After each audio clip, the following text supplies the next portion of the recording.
Bonsoir. Avant que tout le monde commence à s'exprimer, je voulais, à mon nom propre, vous dire bonsoir, dire combien, au nom de toute l'équipe qui s'affaire depuis plusieurs mois à organiser ces 3 jours, combien on est heureux de vous retrouver pour un certain nombre d'entre vous, et de vous trouver pour d'autres qui viennent avec nous pour la première fois.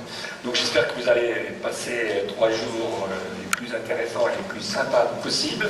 Et de notre côté, si vous avez des soucis, des inquiétudes, des problèmes de déplacement pour aller déjeuner demain là où on va déjeuner, etc., vous n'hésitez pas à vous demander. On répondra à toutes les questions auxquelles on essaiera de répondre. Voilà, et bien bonne soirée, je passe tout de suite la parole à Patrice de Corneille, qui est notre président du Cercle Condorcet.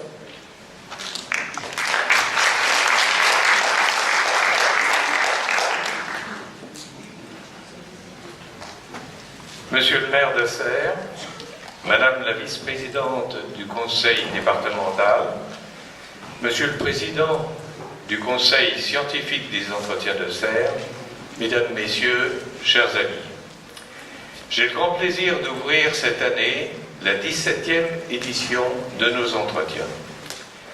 Pour fixer le cadre dans lequel elle s'inscrit, je voudrais brièvement faire rappel de l'origine et du rôle qu'entendent jouer les cercles Condorcet. Le premier cercle Condorcet a été créé à Paris en 1986 par la Ligue de l'enseignement. En choisissant le nom du plus illustre penseur de la laïcité et de l'éducation pour tous, à égalité pour les garçons et pour les filles, c'est le moment de le rappeler, Condorcet, donc, les fondateurs ont voulu affirmer qu'ils s'inspiraient de l'esprit des Lumières. La Ligue de l'enseignement de Lyon a créé en 2000 le Cercle Condorcet de Serres, association autonome qui se définit comme un espace de réflexion et de délibération autour des problèmes posés par la société contemporaine. Puis ce sont les cercles du Sénonais et de l'Avallonnais qui ont été créés dans le même esprit, autour des mêmes valeurs partagées de la démocratie, de la République, la laïcité, la solidarité et la justice sociale. Le Cercle Condorcet de Serres assure la mise en œuvre des entretiens de Serres, mais la définition de son contenu est confiée au comité scientifique présidé par Michel Pieviorka. En l'espace de 17 ans, nous avons abordé de nombreuses questions de société, trop nombreuses pour que je les rappelle toutes, mais qui couvrent un champ assez vaste, de la laïcité à la famille, en passant par la justice, la science, les solidarités. Nous proposons cette année de réfléchir sur le thème féminin-masculin. Je laisserai à Michel Pieviorka le soin de présenter la problématique, mais je voudrais d'emblée souligner l'aspect très particulier de ce thème, qui, à mon avis, se démarque assez nettement des sujets abordés jusqu'ici. D'abord, parce que c'est un sujet qui touche nécessairement chacun de nous de façon intime. Sans doute, le masculin ou le féminin n'épuisent pas tout ce qui fait notre identité, mais ils y contribuent. Ils y contribuent pour autant que nous ayons intériorisé les normes de genre auxquelles nous appartenons. S'ils touchent à notre intimité, nous ne pouvons pas porter sur cette question le regard neutre et distancié que l'entomologiste porte sur la société d'insectes sur laquelle il se penche. Il y va ici de nos affects et de nos implications les plus personnelles. Ensuite, parce que nous vivons, autour de cette question, une période de crise où les avancées de l'émancipation féminine et des aspirations égalitaires se heurtent encore à la persistance des hiérarchies et à l'inertie des mentalités, ce qui génère des tensions de part et d'autre. Des clivages se creusent, y compris parmi les féministes, dont nous verrons qu'il n'y a pas un, mais des féminismes aux orientations divergentes. Cette crise se trouve aujourd'hui exacerbée par l'effet du paradoxe de Tocqueville. Vous savez, ce paradoxe qui veut que plus on s'approche du but qui est visé, plus la distance qui nous en sépare nous semble insupportable. Ce n'est donc pas en dépit des avancées de la condition féminine, mais bien plutôt à cause d'elles, que nous sommes très sensibilisés à ce qui résiste à ces avancées. Il nous faudra donc faire l'effort de surmonter nos préjugés, nos passions partisanes et nos crispations idéologiques pour aborder la question des genres avec sérénité, avec la sérénité, l'objectivité qui sont nécessaires à une réflexion vraiment féconde. Par bonheur, nous sommes en France, où une tradition de connivence entre les hommes et les femmes nous met à l'abri de la dérive américaine de la guerre des sexes. Peut-être est-ce l'effet d'une transposition démocratique de ce que fut la galanterie sous l'Ancien Régime. Toujours est-il que le souci de préserver un esprit d'amitié et de complicité entre les deux sexes est assez sensible dans notre pays. S'il doit y avoir, comme c'est souhaitable, des débats entre nous durant ces journées des entretiens, il ne devrait pas mettre le théâtre à feu et à sang. Enfin, je dis ça surtout pour rassurer Pierre, le directeur du lieu.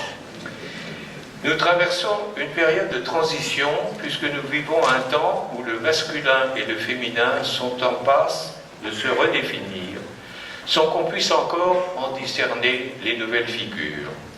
C'est une période déstabilisante et inconfortable d'un certain côté, puisque nous y perdons nos repères, mais exaltante d'un autre côté, en tant qu'elle nous ouvre aux possibles et aux promesses d'un meilleur avenir à construire. Je forme des vœux pour que nos entretiens nous éclairent sur ce sujet complexe et mouvant, pour que nous sachions porter un regard froid sur un sujet chaud, pour qu'on ait le courage d'aborder toutes les aspérités du problème, pour qu'à défaut de réponses rassurantes, nous sachions poser les bonnes questions, celles qui sont propres à faire avancer la réflexion, pour qu'enfin nous puissions tous tirer profit d'une réflexion collective de bonne tenue. Je ne doute pas que ces 3 journées sauront répondre à ces vœux. Comme vous l'imaginez, nos entretiens n'ont pu être mis en œuvre que par le soutien d'un grand nombre d'acteurs auxquels je veux maintenant exprimer toute ma gratitude au nom du Cercle. Cette année encore, nous bénéficions de la participation active des revues Alternatives économiques et sciences humaines ainsi que du réseau Canopée, mais aussi d'un important relais dans les médias locaux.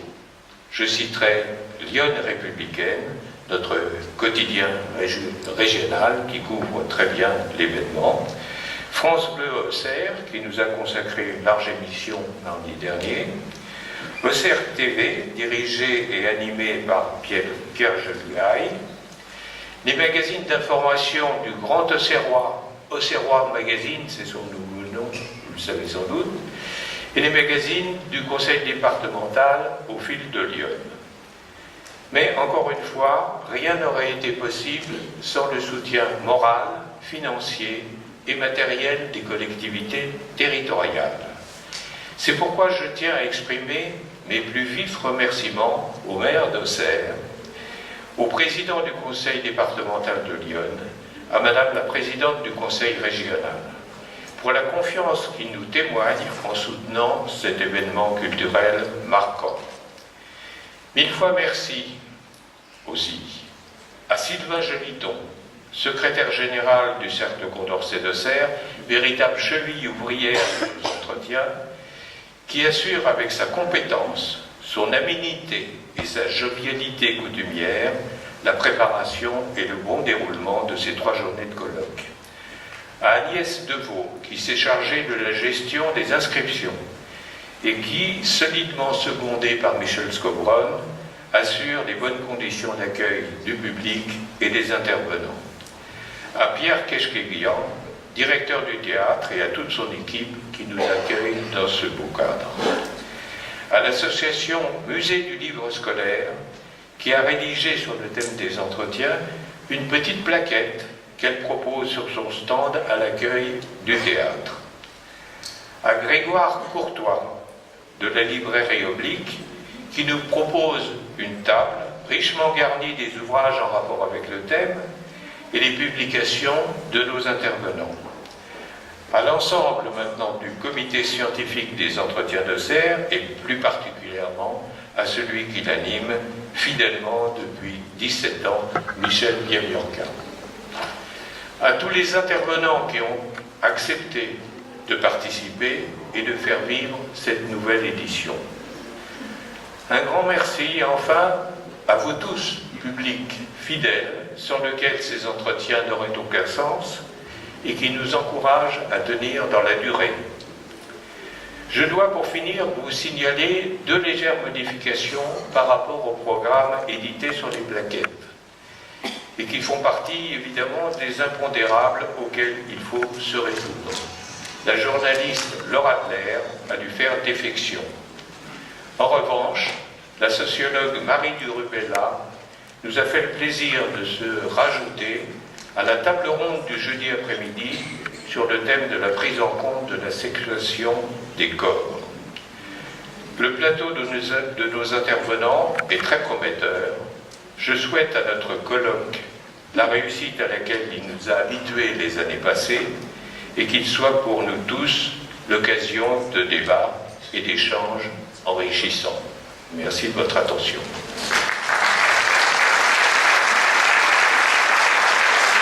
Et la parole à la représentante du conseil départemental, Madame Joaquina.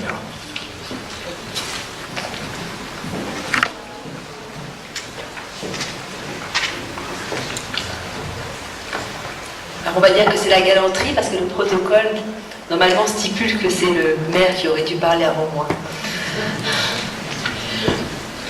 Monsieur le maire d'Auxerre, monsieur le président du Cercle Condorcet, monsieur le président du comité scientifique des entretiens d'Auxerre, mesdames et messieurs. Avant tout propos, je tiens à excuser Patrick Gendreau, le président du conseil départemental, qui à cet instant même est en pleine allocution à notre salon Cité 89 sur un sujet structurant pour Lyon, le numérique. Je sais, et monsieur le président Patrice de Cormeilles peut l'en attester, il aurait fortement apprécié d'être ici devant vous pour cette soirée d'ouverture. Je suis en tout cas ravie de vous retrouver ce soir, et particulièrement vous, Patrice de Cormeilles, moi qui fus une de vos élèves. Le conseil départemental de Lyon est heureux de soutenir depuis plus de 15 ans les entretiens d'Auxerre et surtout le Cercle Condorcet d'Auxerre, organisateur de ces 3 jours d'intervention, mêlant expertise fine et convivialité. Ils ont su devenir un événement incontournable de la scène culturelle et intellectuelle de Lyon, et grâce à leur rayonnement national, ils ont su apporter leur pierre à l'attractivité de notre territoire. Le thème de cette année, féminin, masculin, m'est cher, en tant que dirigeante et femme élue. Je rêve d'une égalité de traitement, je rêve que ces réflexions ne se retrouvent plus au cœur des questions d'actualité sociétale. On le sait tous, et je ne vais pas ressortir les pourcentages tristement connus et reconnus, et qui font d'ailleurs l'objet d'un consensus général depuis de nombreuses années. Plus diplômées que les hommes, les femmes sont moins bien payées, occupent des emplois moins qualifiés, sont ultra minoritaires dans les instances de décision des entreprises et de la fonction publique. Elles sont aussi championnes du temps partiel, de la précarité, de la double journée et des faibles retraites. Ça fait beaucoup. Et pourtant, que de chemin parcouru depuis 100 ans, la position et le rôle de la femme n'a fait qu'évoluer. Mais au fil des évolutions, elle a dû légitimer sa nouvelle position à chaque fois. Si l'on s'en tient au féminin masculin, la question de l'égalité a été traitée d'un point de vue législatif. Ainsi, dès 1946, l'égalité entre les hommes et les femmes est reconnue comme principe constitutionnel donnant aux femmes des droits égaux à ceux des hommes dans tous les domaines. Toutes ces avancées législatives, il en découle que l'égalité est un droit fondamental de la personne humaine, quel que soit leur genre, biologique ou social, leur orientation sexuelle et quelles que soient les différences entre les personnes.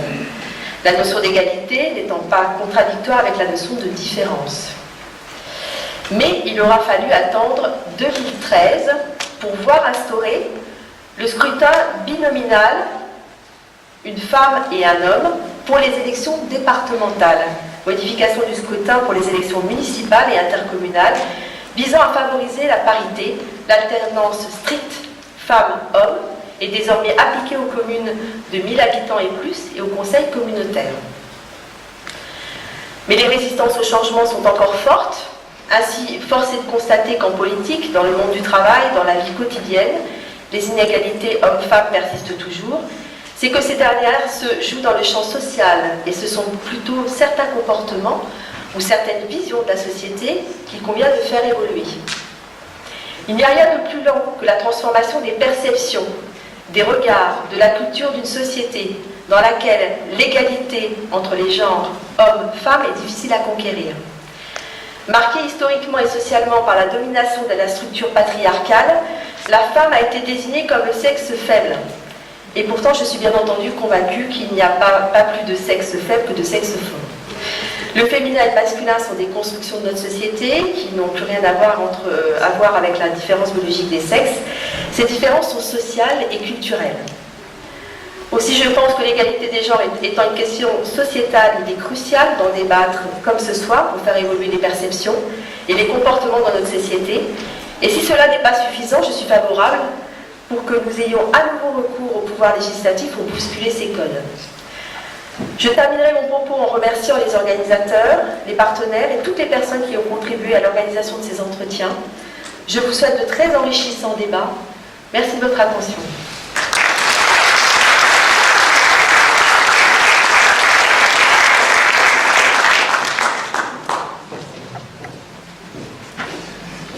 Bien, mesdames et messieurs, bonsoir à vous toutes et à vous tous. Je reconnais beaucoup de visages, qui est le signe de la fidélité aux entretiens de CERF, lui-même le signe de la qualité des entretiens. Mais je voudrais saluer plus particulièrement Patrice de Cormeil, bien sûr.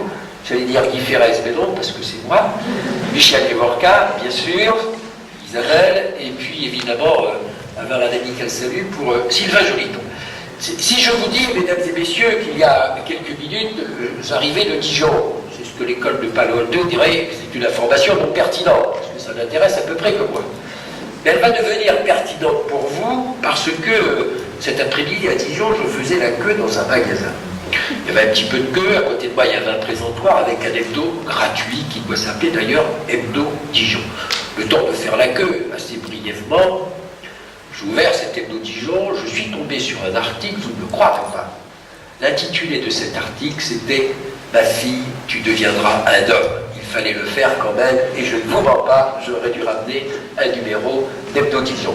Mesdames et messieurs, comme tous les ans, j'aime bien faire part comme ça de quelques réflexions toutes spontanées sur le thème qui va vous occuper pendant toutes ces journées. Patrice, vous disiez il y a quelques instants, on ne va pas mettre le théâtre à feu et à sang, mais quand même, féminin, masculin, féminin ou masculin, féminin et masculin, il y a de quoi quand même semer un petit peu de trouble, voire un peu de désordre intellectuel. Mais il est bon aussi qu'il en aille ainsi, parce qu'il n'y a pas de grand débat dans notre société qui n'attise pas les passions et qui ne nourrit pas les débats, parfois de façon vive. Et je trouve qu'il est bien d'ailleurs. Vous disiez également que c'est un thème assez différent, en tout cas, qui se décalquait des autres thèmes. Et l'an dernier, sur la famille, il y a aussi à un moment quelques interventions qui avaient trait à féminin masculin. Je me rappelle, mesdames et messieurs, féminin masculin. J'ai envie de vous dire 3 ou 4 choses.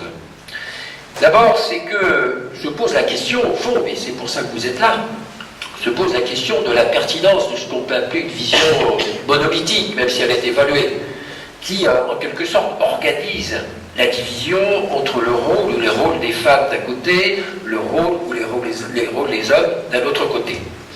Mais évidemment, je crois que poser la question, c'est répondre. Et c'est mettre en cause, en tout cas, cette vision monolithique, me semble-t-il.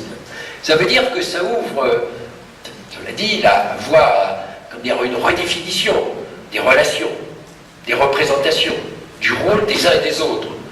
Parce qu'il y a au moins une chose qui peut nous mettre d'accord, c'est qu'il n'y a pas d'un côté une essence qui serait l'essence de la femme, et de l'autre une autre essence qui serait l'essence de l'homme. Je crois que tout ceci, aujourd'hui, est parfaitement compris et parfaitement admis. Ce qui ne signifie pas, d'ailleurs, me semble-t-il, en tout cas, la confusion des genres, ni la confusion des sexes. Et au fond, dans un débat, ou dans les débats qui seront les vôtres, je me disais, dans la voiture, en revenant donc de Dijon, je me disais, mais les questions et les réponses ou les éléments de réponse ne doivent pas tant porter sur les différences qui existent entre les femmes et les hommes. Elles doivent plutôt porter sur l'articulation entre ces différences, entre le féminin et le masculin, sorti de tout contexte qui serait propre à l'essence. Que c'est ça la réalité.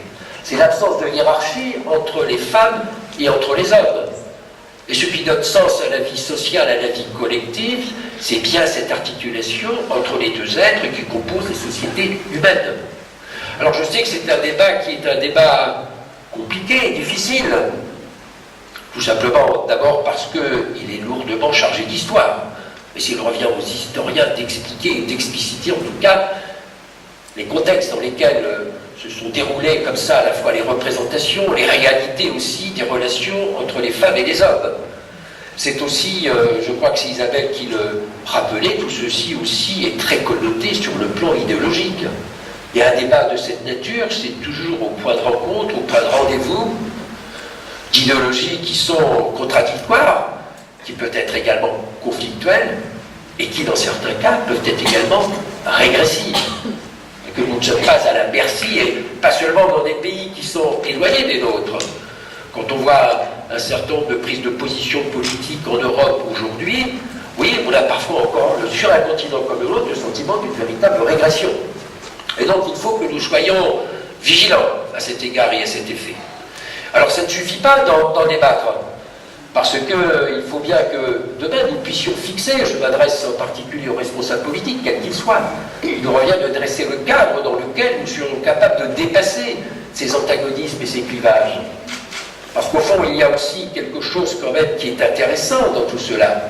C'est qu'on mesure combien aujourd'hui il est de plus en plus difficile d'exprimer publiquement ces antagonismes entre les femmes et entre les hommes, et d'établir de manière artificielle une hiérarchie. Il y a donc quelque chose qui est en marche, qui est insuffisant, puis qui a connu des progrès, qui mérite d'aller plus loin encore. Et je pense que les entretiens d'Auxerre, en tout cas, c'est ce que j'en attends, permettront aussi de fixer un cadre, d'abord un cadre intellectuel, bien sûr, mais vous êtes là pour ça, et encore une fois, tant mieux, parce qu'il n'y a pas, encore une fois, d'évolution dans la société s'il n'y a pas en même temps les grands débats qui agitent les questions et les problèmes de la société. Il y a donc indiscutablement un progrès qui mérite d'être conforté. Je ne voudrais pas être trop long, et je voudrais conclure très simplement en vous disant, on reconnaît aussi la qualité, on reconnaît plus exactement la qualité d'une société à beaucoup de choses.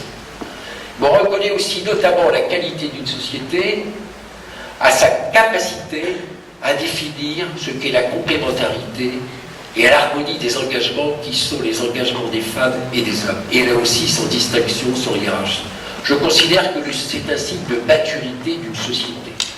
Et les débats que vous allez engager, qui viennent après d'autres débats, bien évidemment, et qui précèdent d'autres débats qui sont à venir, on ne connaît pas encore ce qu'en seront les effets, les conséquences. Mais ce dont nous devons être persuadés, et nous sommes toutes et tous ici, c'est que ces débats, et ces avancées, et ces effets, et ces conséquences, ils sont irréversibles, et c'est tant mieux. Merci.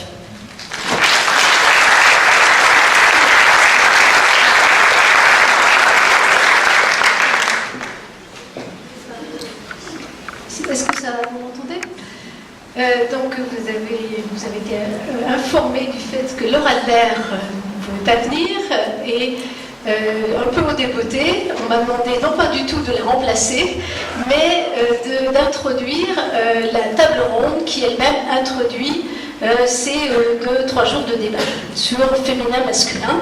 Et il se trouve que ce premier débat qui va opposer Michel Vivorca et Laurent Delmas, c'est un débat qui n'est pas féminin-masculin, mais masculin-masculin. Donc, je vais m'autoriser quelques mots avant, effectivement, leur dialogue. Il se trouve que moi, j'ai participé cet été à un numéro du débat, la revue Le Débat, qui portait sur masculin, féminin ou féminin, masculin, et dont le titre était éloquent. Et je suis sûre qu'évidemment, il va susciter peut-être quelques réactions négatives. Le titre de ce numéro s'appelle « La fin de la domination masculine ».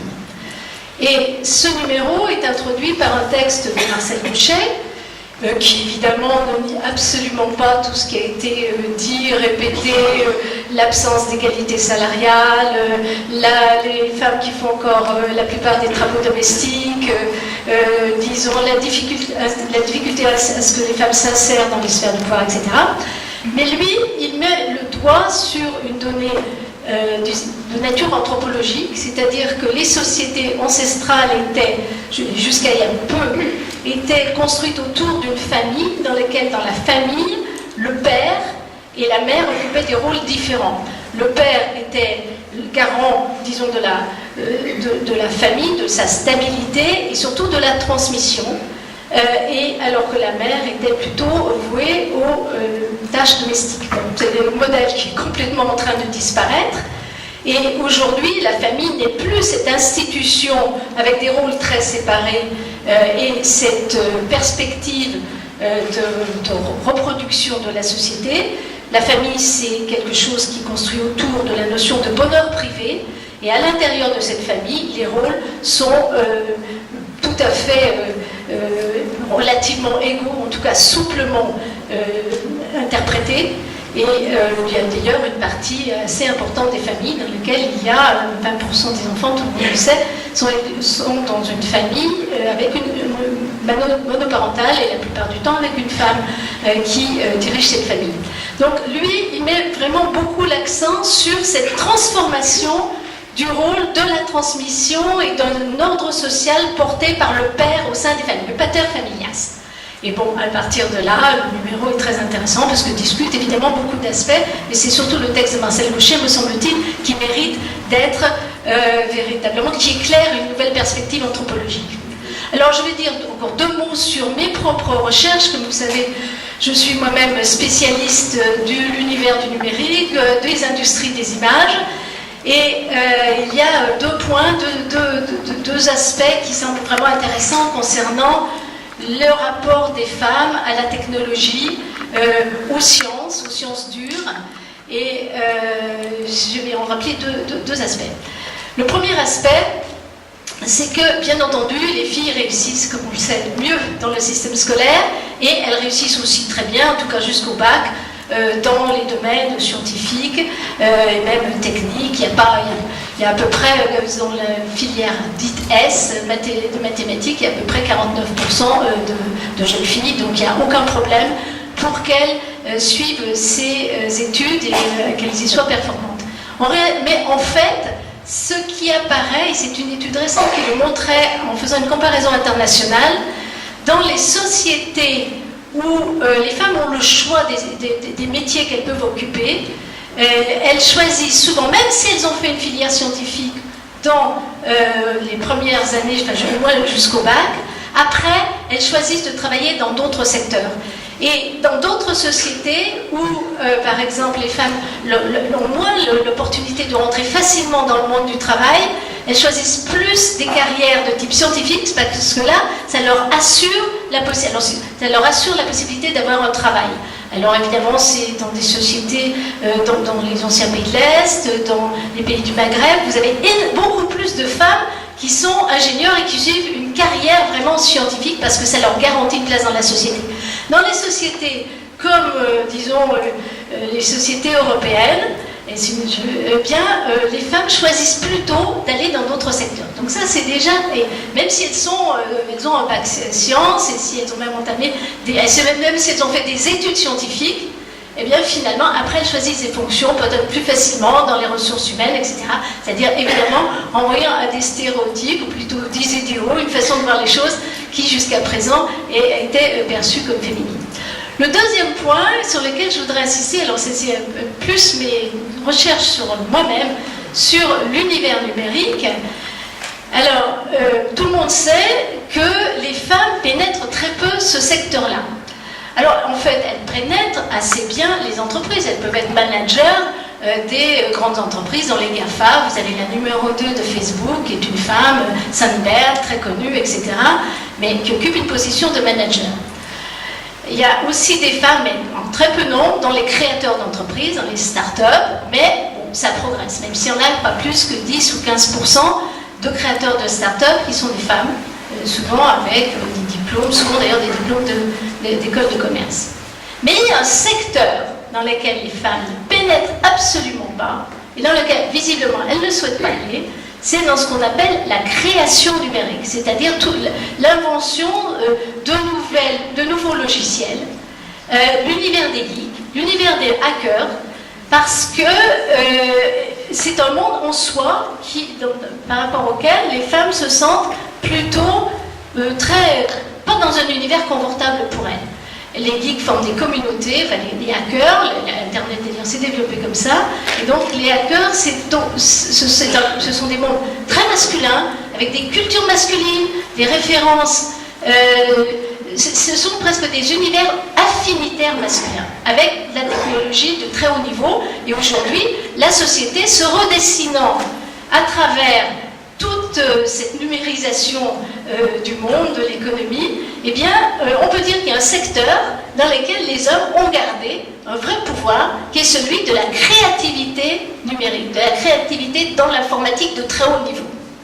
Donc voilà, c'est pas, on dit toujours, les hommes ils ont gardé le pouvoir dans l'univers politique, ce qui est vrai, pour une part, mais ça va sans doute, déjà ça évolue quand même beaucoup, mais dans le secteur de la créativité numérique, des logiciels de très haut niveau, et ce sont évidemment en général des ingénieurs avec une très longue expérience, eh bien ce sont des univers très masculins, presque des communautés, je les appelle les nouveaux chevaliers de la table ronde des sociétés contemporaines. Dans l'article justement que j'ai vu faire paraître dans ce fameux numéro du débat. Voilà, c'est juste ce que je voulais dire. Donc je vais introduire la table ronde qui elle-même introduit les entretiens d'Auxerre. Alors d'abord Michel Dupont-Cat, que tout le monde connaît, donc sociologue et administrateur de la Fondation de la Maison des Sciences de l'Homme, donc qui va intervenir, je pense, le premier. Et ensuite Laurent Delmas, qui est un journaliste, spécialiste du cinéma, critique de cinéma, qui anime une émission que j'imagine certains d'entre vous connaissent le samedi matin avec Christine Masson sur l'actualité cinématographique. Et je pense que c'est une très bonne idée d'avoir aussi fait intervenir quelqu'un qui s'intéresse aux représentations, aux stéréotypes, aux symboles, à toute la symbolique qui est introduite dans les industries de l'image, à la fois dans les écrans, mais aussi dans les coulisses. Pour avoir été membre du CSA, je sais que l'univers professionnel du cinéma et de l'audiovisuel aussi pratique des relations hommes-femmes sont pas si simples que ça. Et on en a vu un certain nombre de démonstrations. Donc je commence tout de suite par Michel.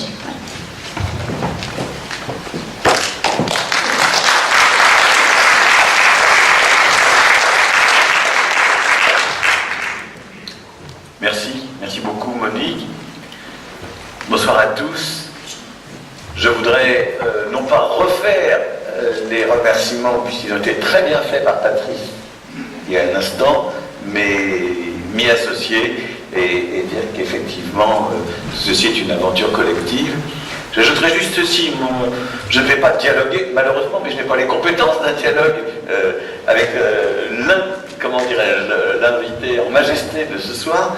Par contre, je vais vous raconter, vous présenter les quelques idées qui ont surgi des réunions du conseil scientifique qui ont abouti à la rencontre de ce soir, conseil scientifique auquel participent Monique Dagneau, Patrice de Cormeil et évidemment un certain nombre d'autres. Alors voilà, donc je vais vous présenter quelques idées qui ne sont pas seulement les miennes, mais celles sur lesquelles nous avons construit le programme de ces journées. Je voudrais d'abord rappeler le contexte. Le contexte, c'était l'affaire Weinstein, ce producteur de Hollywood, auteur d'agressions sexuelles. C'était le mouvement Balance ton port.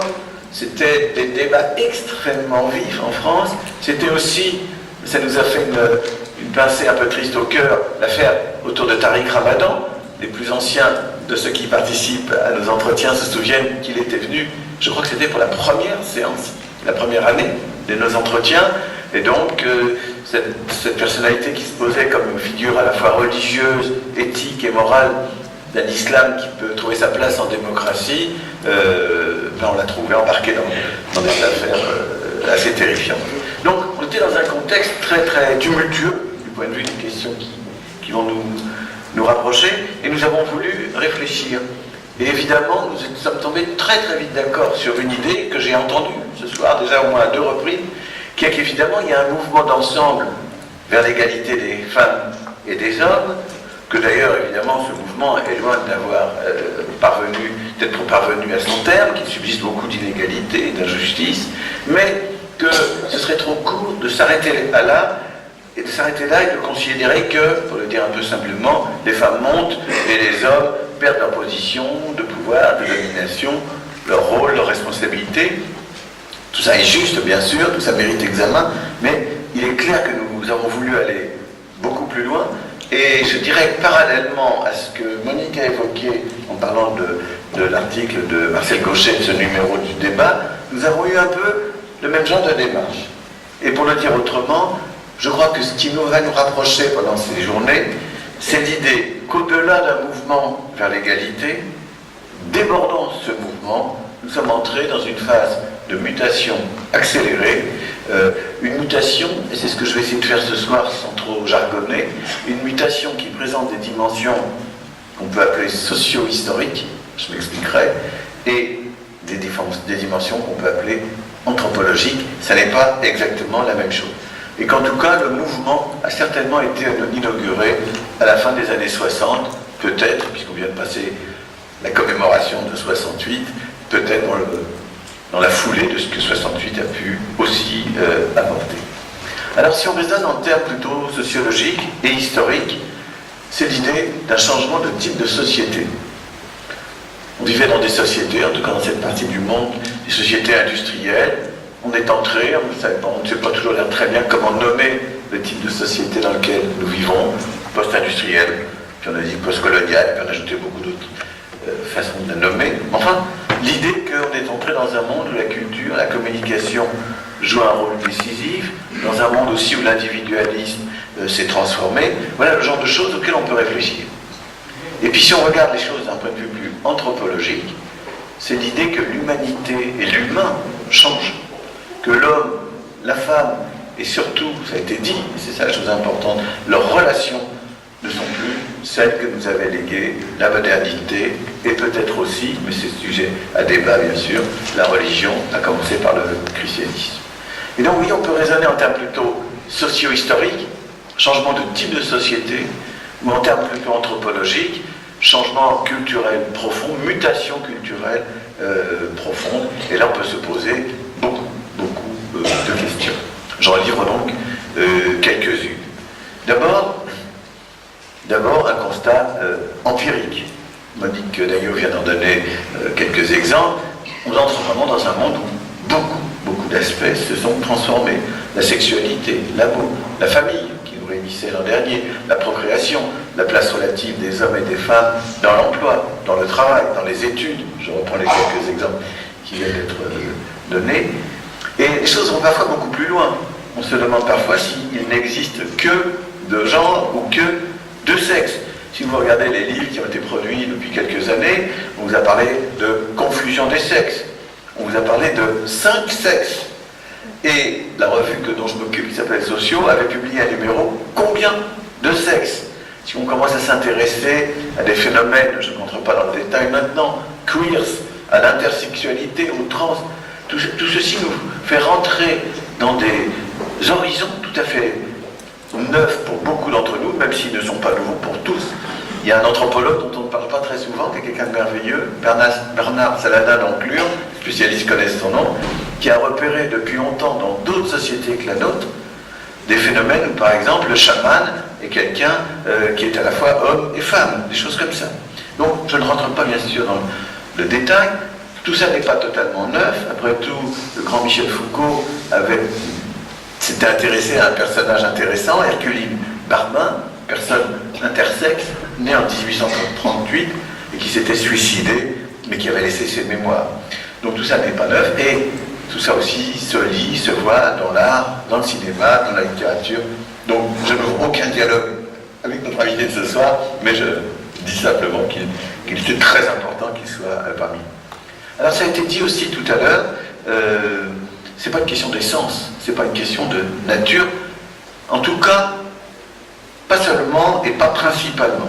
C'est une question de culture et de relation. En même temps, il faut quand même s'interroger, est-ce qu'il y a une sorte de dénaturalisation, je me tourne, ah mais il est parti, Guy Ferrez, je voulais me tourner vers Guy Ferrez, mais une sorte de dénaturalisation des enjeux. Est-ce qu'il ne faut quand même pas s'intéresser aux dimensions naturelles, par exemple de la sexualité, ou à l'idée d'une tension entre nature et culture? Nous ne laisserons pas de côté ces questions, parce que je pense qu'il faut aussi y réfléchir. Alors une tentation fréquente, surtout pour les sciences sociales, c'est de rechercher les causes, ou les facteurs, ou les déterminations qui expliqueraient la mutation dans laquelle on est engagé. Ce n'est pas vraiment notre démarche dans l'ensemble. Mais quand même, maîtrise médicale de la procréation, poussée de l'individualisme, qui a mis en cause l'autorité, dissolution de bien des formes de domination, changement dans les modes d'organisation du travail. Il y a toutes sortes d'éléments qui ont poussé dans le sens des phénomènes qui vont nous intéresser. Mais je crois que le plus important, et ça a été très bien dit, c'est de s'intéresser aux acteurs et aux actrices qui produisent ces transformations, et d'abord, avant tout, au mouvement qu'on peut appeler féministe, et je suis assez d'accord pour dire qu'il n'y a pas un modèle ou une seule figure du féminisme, c'est ce que disait Patrice il y a un instant. Alors, nous reviendrons sur l'histoire du féminisme au cours de ces journées, et nous essaierons de prendre la mesure des évolutions du féminisme. Nous nous intéresserons aussi, bien entendu, au fait que le mouvement n'est pas un mouvement linéaire, partout pareil, et allant toujours dans le même sens. Il y a des allées et des retours, il y a parfois même des régressions assez inquiétantes. Il suffit de regarder la campagne politique au Brésil il y a quelques semaines pour voir à quel point un pays peut basculer dans des régressions où ces thèmes masculin-féminin ou féminin-masculin, puisque c'est comme ça que nous l'avons appelé, donnent brusquement à voir un pays qui régresse massivement. Donc ce sont des choses très très importantes. Je ne reviens pas sur des points que Monique Dagneau a très justement évoqués. La place des femmes n'est pas partout visible ou la même, ce qu'elle a dit sur le numérique est très très important. Je voudrais insister peut-être sur un point qui reviendra dans nos discussions. C'est que cette mutation ne laisse pas le monde des hommes indifférent. Souvent, ils en font partie, mais souvent aussi, ça débouche chez les hommes sur un malaise. Il y a des analyses qui parlent de malaise dans la condition masculine, de malaise dans la virilité. Et ça méritera d'être examiné. Alors, je voudrais dire que tout ceci transforme la culture, tout ceci transforme notre existence, tout ceci transforme la famille, tout ceci transforme la vie de chacun, tout ceci peut transformer aussi les institutions. Il y a un exemple que j'ai trouvé vraiment très, très impressionnant, qui sera abordé ici, en tout cas qui sera incarné ici par quelqu'un qui s'appelle Olivia Chaumont. Ça peut sembler anecdotique. Lorsqu'un homme apparaît finalement comme une femme, et que cet homme est dirigeant d'une institution, le Grand Orient de France, où il n'y avait place que pour des hommes, je vous laisse imaginer les débats internes à l'institution en question. C'est très intéressant, très très intéressant. Alors, je vais terminer cette présentation à des thèmes qui vont nous rapprocher pendant 3 jours. Je crois aussi que nous devrons réfléchir à la place de la religion dans ces transformations, au rôle de moins en moins prégnant dans notre vie collective, je parle de la France, du catholicisme. Évidemment, les choses sont très différentes s'il s'agit de l'islam. On ne pourra pas faire l'économie d'une prise en compte du fait religieux. Je pense aussi que toutes ces questions se donnent à voir de façon absolument centrale dans l'éducation, à l'école, et donc je me réjouis de la présence parmi nous de Durubella, c'est une très très bonne chose. Et je voudrais dire enfin, et je termine là-dessus, que en même temps que la culture, en même temps que les individus, que les familles, que les institutions se transforment, le droit se transforme, et surtout les préoccupations éthiques deviennent cruciales. Nous nous intéressons beaucoup plus qu'avant à des questions d'ordre éthique, et je crois que ça méritera vraiment examen. Donc vous voyez, ce que je vous dis est une ouverture, c'est pas du tout un exposé sur tel ou tel point qui mériterait discussion, mais c'est pour vous dire que j'ai la conviction que nous avons passé 3 jours ou 2 bonnes journées à écouter, à discuter de thèses et de thèmes très très intéressants. Voilà ce qui n'est donc pas un débat avec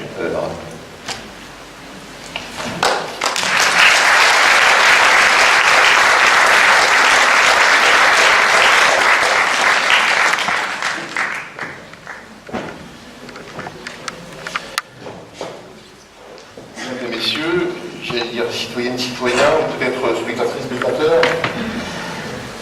Mais que fais-je donc ici? Je suis journaliste et je m'occupe de cinéma.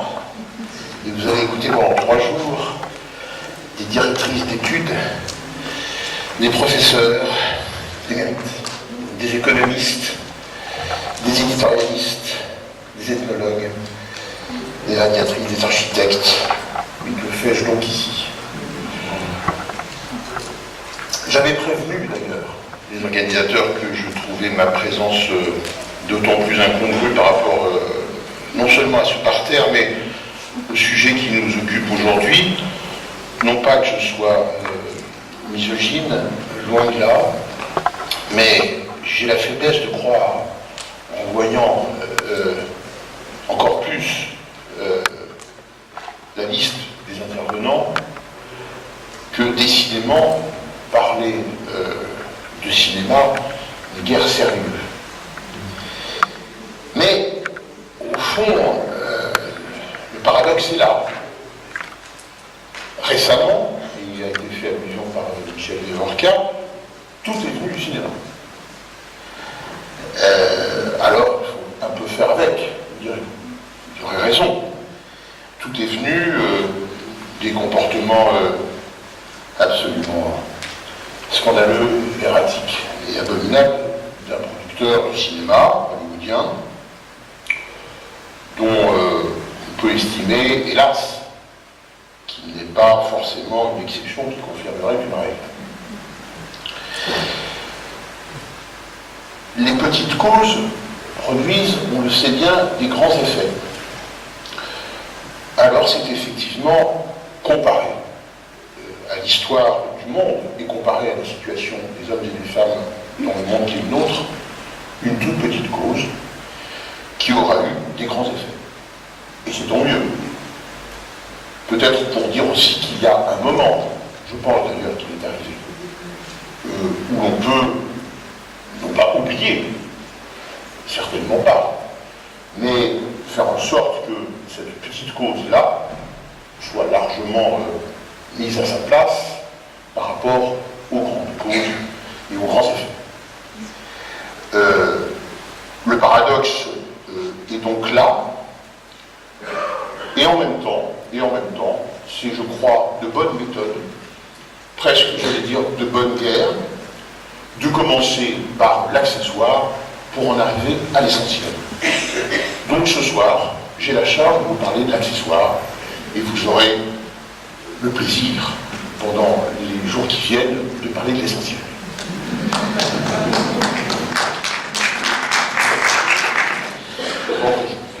Il se trouve que je n'ai pas fait la queue, comme le maire s'est cité aujourd'hui, mais j'ai pris hier le métro.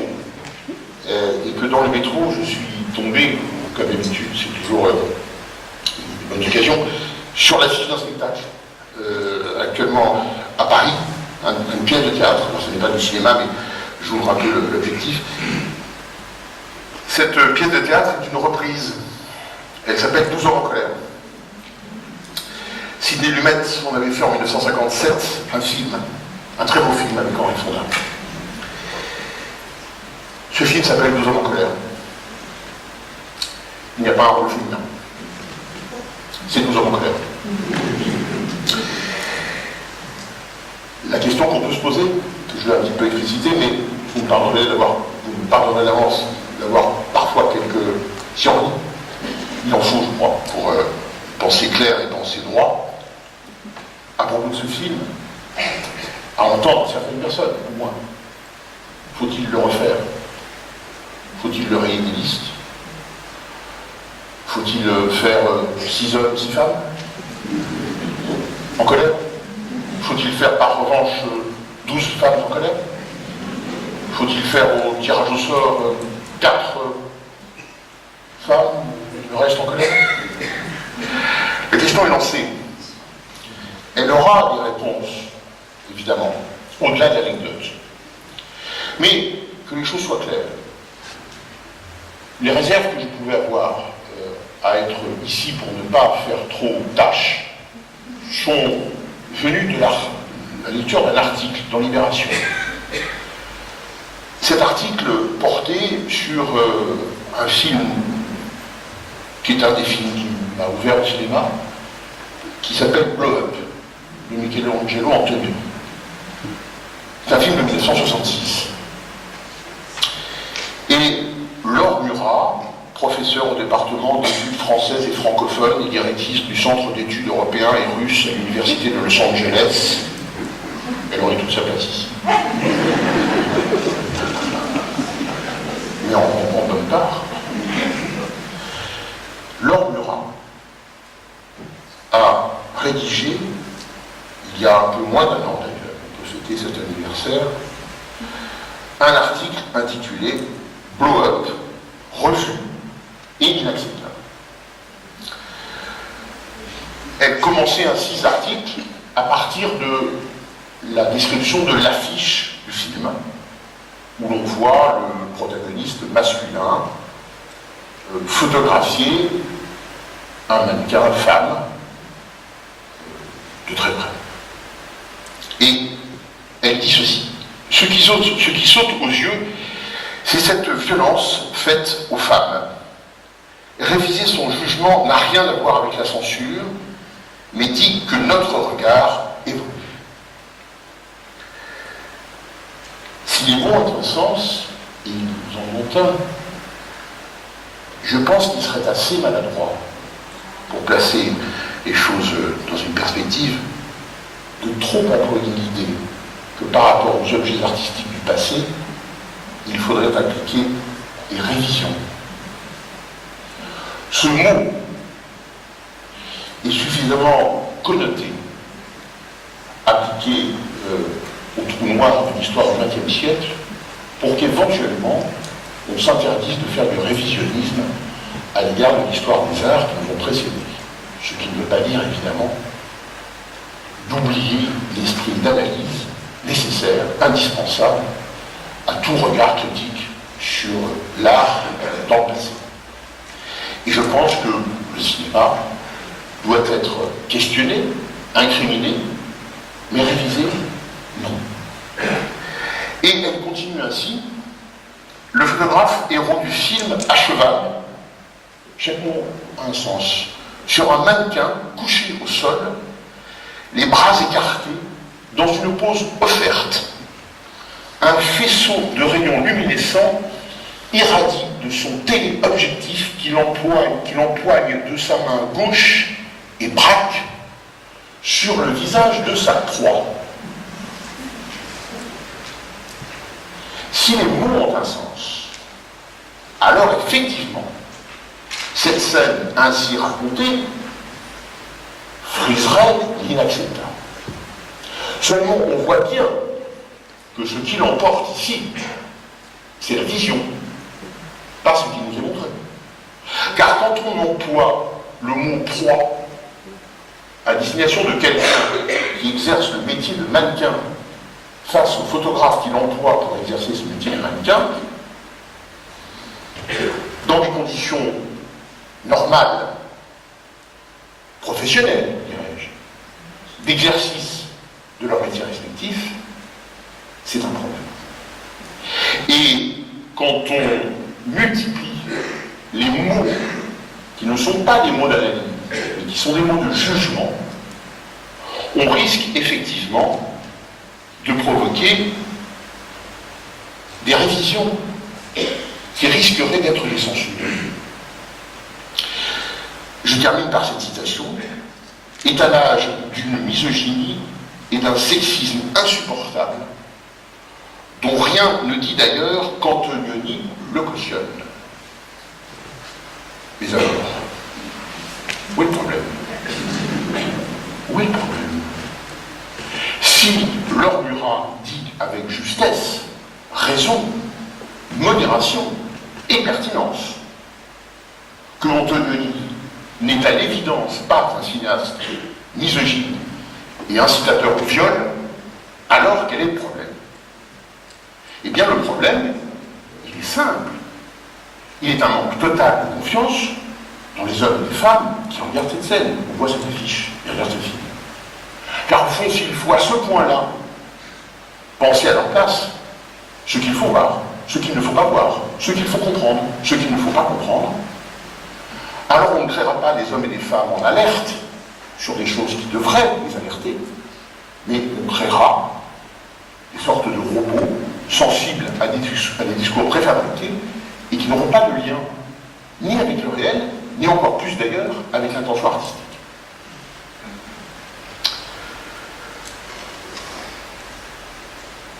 Et je termine par cette citation, pardonnez-moi. Le séisme provoqué par l'affaire Weinstein et ses conséquences en cascade n'est-il pas en effet l'occasion inespérée et nécessaire de relire l'histoire de l'art, du cinéma et de la littérature? Ça fait du travail.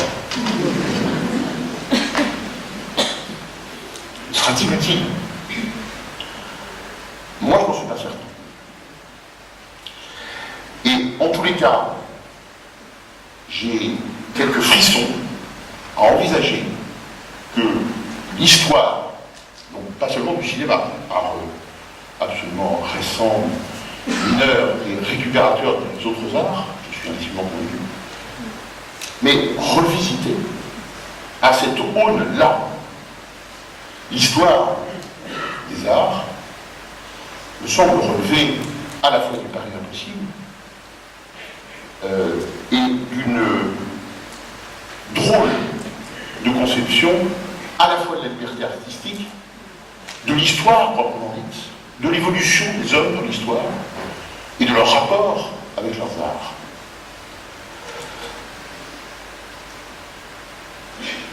Alors vraiment, ce que l'on peut conclure de cet article qui, je le pense, est vertébrant. C'est la première fois en France, c'est une pratique avérée aux États-Unis, c'est la première fois en France que le débat était ainsi posé. Et il est important, il faut le traiter, il faut en parler. Mais c'est la première fois. Et ce qui est ennuyeux, en quelque sorte, c'est que la démarche se part d'une vertu analytique, qui essaie de comprendre la société d'alors, mais en fait, il s'agit bien d'un jugement moral.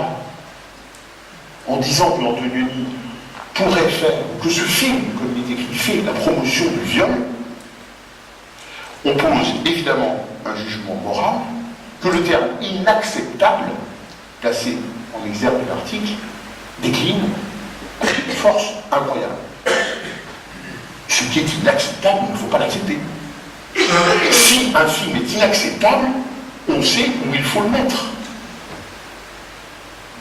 À la poubelle, au feu, dans l'enfer, comme on disait dans le bibliothèque certainement pas à la vue de tous et de toutes. S'il est réellement inacceptable, alors il ne faut pas l'accepter.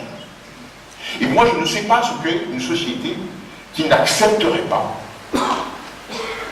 des œuvres d'art dans cette conception-là. C'est un vrai problème. Il est, à mon sens, presque dommage qu'il ait surgi à l'aune de ce bon débat sur les hommes et les femmes au XXIe siècle, en France, en Europe et dans le monde. Alors, je vais ne pas vous faire l'histoire du cinéma. Ce serait presque tentant d'ailleurs. Et puis, si vous faites l'histoire du cinéma, alors vous me direz, mais vous aussi, vous tombez dans le révisionnisme. Simplement deux ou trois petites choses. 1895, le cinéma naît. Il naît des frères Lumière, qui sont décidément ravisseurs. Et de ce point de vue-là, le cinéma, dans son ensemble, dans sa conception, dans ses innovations, dans tout ce que vous voudrez, est intimement et fermement masculin. Qui pourrait le nier? Avec cette toute petite ironie de l'histoire, qui, je pense, ferait rire la plus convaincue des féministes, à juste titre. Vous savez ou pas, parce que c'est anecdotique, fond, mais c'est amusant, que le frère Lumière, qui a réellement inventé le cinématographe, c'est celui qui, lors d'un rêve nocturne, cherchant comment faire correctement avancer les photogrammes sur un film déroulant et pour que l'image s'anime, c'est en pensant au mouvement de la machine à coudre de sa maman qu'il a découvert le cinématographe. Et on lit l'histoire. À partir de ce moment-là, le cinéma, ne vous inquiétez pas, ne nous inquiétons pas, est resté bien masculin. Mais en même temps, si nous regardons les 10 premiers petits films tournés par les frères Lumière, ces 10 fameux petits films que n'importe quel cinéphile rêverait d'avoir revus dans ces conditions-là, ou les premières fois, ces 10 premiers petits films sont presque paritaires. Il y a des hommes et des femmes. Et notamment ceux qui sortent de l'usine des frères Lumière, à Lyon, qui est une formidable photographie de ce qu'était une usine et de sa composition à l'époque, faite d'hommes et de femmes. Alors vous me direz, oui, c'est normal, c'est un documentaire, et on enregistre le réel, c'est ce qu'a commencé à faire le cinéma, c'est vrai. Le seul petit souci, c'est qu'en fait, on sait que l'avant-veille du tournage, la direction de l'usine avait bien spécifié à ses ouvriers et ses ouvrières qu'ils seraient ce jour-là filmés. Alors qu'on fait les ouvrières et les ouvriers dans un élan de coquetterie, de respect peut-être aussi d'eux-mêmes et de leur image. Ils se sont tous endimanchés. C'est pour ça que nous avons des ouvrières en chapeau et des ouvriers en calotier, ce qui évidemment n'est pas la tenue habituelle. Alors, je vous évite les quelques rares femmes qui ont pu, heureusement, émerger de temps en temps, comme Alice Guy, secrétaire de M. Gaumont, qui viendra dès le tout début du siècle précédent, l'une des premières femmes réalisatrices, avec une véritable œuvre de réalisatrice. Mais, soyons clairs, dès l'invention du cinématographe, les femmes sont devant la caméra, les hommes sont derrière. Ce sera le lot commun pendant des décennies. Et du côté des États-Unis, par exemple, ça n'est pas encore fini. On aura l'occasion de le dire. J'insisterai sur un point, c'est que c'est en 1896, c'est-à-dire un an après la naissance du cinématographe, que naît le premier scandale de l'histoire du cinéma. Et le premier scandale de l'histoire du cinéma, il est simple. C'est en 1896, donc je le répète, sous la direction d'un cinéaste américain qui s'appelle William Hayes, le premier baiser sur la bouche entre deux acteurs, face caméra et en gros plan. À savoir que, à ce moment-là, aux États-Unis, l'Union des femmes chrétiennes pour la tempérance, on peut déplorer sa disparition, milite pour l'interdiction du baiser sur la bouche. Non pas le film, mais pour l'interdiction du baiser sur la bouche. De façon générale, au motif que cette façon de faire entre un homme et une femme n'est pas digne. Voyant en quoi le cinéma aura été plus qu'accompagnant en la matière. C'est-à-dire, évidemment, comme très souvent, une sorte de révélateur de ce qui se passe dans la société, y compris entre les hommes et les femmes. Très rapidement, même s'il n'y a pas de réalisateur, les femmes sont aussi sujets de film. Il y a quasiment 3 personnages, alors 2 hommes et une femme, qui sont les best-sellers des premiers temps de l'histoire du cinématographe, Jésus-Christ, le capitaine Dreyfus et Jeanne d'Arc. Vous voyez, il n'y a pas un équilibre. Mais 3 personnes, dont une femme, une sainte. Il y aura des courtisanes, beaucoup, bien sûr, qui équilibreront le personnage de la sainteté. Je passerai sur l'âge d'or hollywoodien qui charrie aussi bien de grandes figures féminines comme Garbo, Dietrich, quelques autres, et la Loulou de Babst, face à d'autres grandes figures, elles, masculines, qui charrie aussi son lot de scandales dont certains, comparés à l'affaire Weinstein, relèvent de l'abus des nécrose. Mais ça n'enlève rien à ce qui se passe, évidemment, actuellement. Un mot peut-être pour dire combien, évidemment, le cinéma hollywoodien, c'est-à-dire le cinéma le plus emblématique du monde occidental, combien il est effectivement genré, c'est-à-dire combien il est composé de films et de genres surtout, qu'on peut dire masculin et féminin. Dans le western, dans le film fantastique, dans le film de cap et d'épée, dans le film noir, il n'y a pas de femme, ou très peu. C'est une évidence. Et en face, dans les comédies sentimentales, romantiques et d'autres, il y a des femmes. Et beaucoup. Et en majesté. Cela révèle quoi? Des choses comme d'habitude complexes. Et c'est pour ça qu'il convient de les avoir en tête. Complexes parce qu'elles dénotent, pour les genres, on va dire masculins du cinéma américain, qu'ils sont les genres constitutifs à la formation d'une sorte d'histoire du passé par le cinéma. Les États-Unis, vous le savez, étant un pays jeune, le cinéma a donné à ce pays jeune quasiment une histoire. Et le western en était l'un des parents, mais pas seulement. Donc à l'histoire correspond une forme de masculinité. Et la comédie, les comédies au pluriel, viennent, elles, de l'Europe. Elles n'ont rien à assumer en termes d'histoire américaine, puisqu'elles assument au contraire l'histoire européenne. Pour aller vite, les hommes, les films fortement américains sont masculins.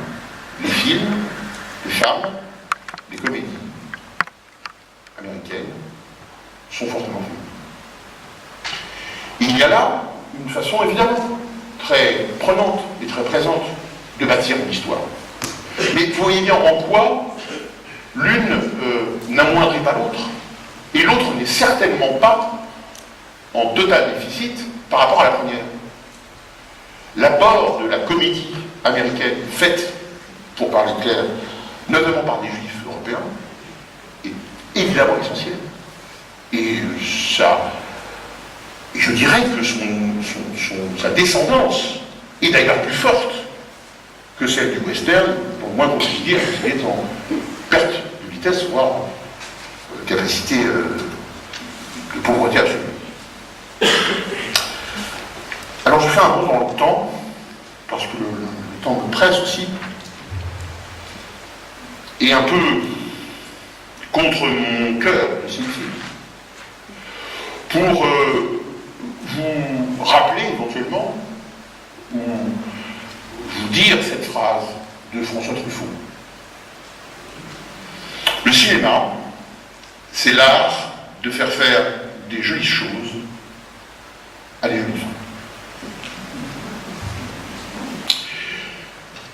Pour le truffaldien que je suis, cette phrase fait mal.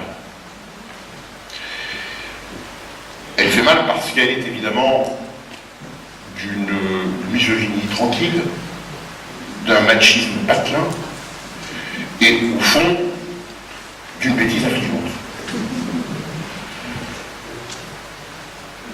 C'est d'autant plus vrai si on l'applique au cinéma de François Truffaut.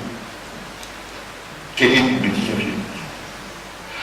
Parce que l'auteur de Juliette Jim, cette à la fois ode à l'amour libre et ce portrait d'une femme qui mène par le bout du nez deux hommes,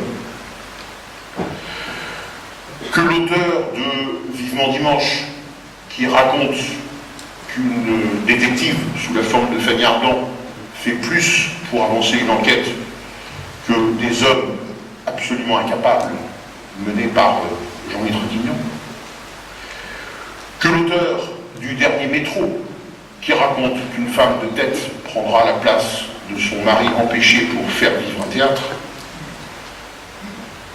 qui raconte que ce sont toujours, dans les films de Truffaut, des femmes qui ont des armes, soit pour se suicider, soit pour tirer sur les autres, comme dans La mariée était en noir. Vous ne voyez pas un appel au meurtre, mais simplement l'idée qu'elles sont un tantinet un peu plus de jolis objets, avec de jolies choses pour faire des films.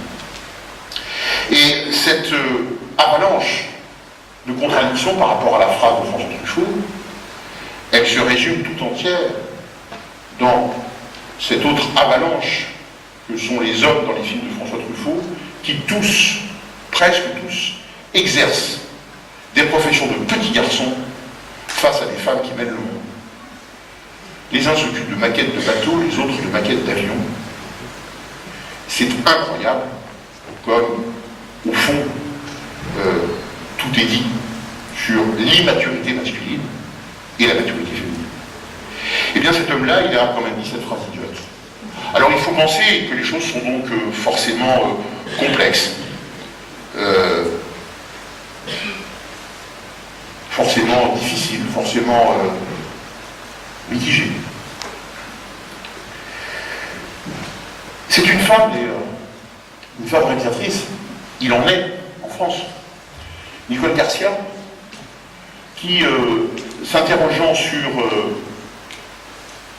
ou du moins l'interrogeait-on sur qu'est-ce qu'un film de femme, disait que c'est une appellation qui, je la cite, m'horripile, elle est réductrice, communautariste et machiste. C'est une femme qui, pas n'importe quelle femme, c'est une des réalisatrices les plus prolixes du cinéma français de ces 30 dernières années. Il faut, je crois, l'écouter. Alors évidemment, vous me direz, au fond, la vraie question, peut-être,